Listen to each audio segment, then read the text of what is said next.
మహమ్మారి వల్ల కేంద్ర రాష్ట్ర ప్రభుత్వాలు మన లాక్డౌన్ విధించడం అనేది అందరికీ తెలిసిన విషయం. దీనిలో భాగంగా ఈ రంజాన్ పండుగ సందర్భంగా రాష్ట్ర ప్రభుత్వం జగనన్న మొత్తం అందరికీ కూడా సరుకులతో సహా మొత్తం అన్ని ఇంటింటికి కూడా చేర్చడం జరిగింది.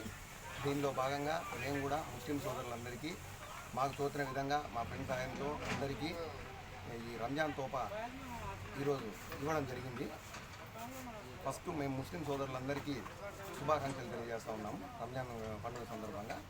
అలాగే మాకందరికీ సహకరించి ఈరోజు ఈ కరోనా ఎఫెక్ట్ వల్ల పాపం మొత్తం ముందు చాలా గ్రాండ్గా రంజాన్ అనేది ముస్లిం సోదరులకు అందరికీ ఆ పండుగ అనేది కొంచెం గ్రాండ్గా చేసుకునేవాళ్ళు. ఈసారి మాకందరికీ సహకరించి అందరి రీత్యా, ఎందుకంటే మన ప్రజలందరికీ ఒకే విధంగా ఏ రోగాలు రాకపోకుండా ఉండాలని చెప్పేసి ప్రతి ఒక్కరూ సమన్వయంతో పాటించి ఈ లాక్డౌన్ అనేది విజయవంతం చేసుకొని మన ఆరోగ్యాలను కూడా కాపాడుకోవాలనే ఉద్దేశంతో అందరం చేసినందుకు అందరికీ మరొకసారి ధన్యవాదాలు తెలియజేసుకుంటూ అల్లా దీవెనలు అందరికీ ఉండాలని మనసారా కోరుకుంటూ సెలవు తీసుకుంటాను. Thank you.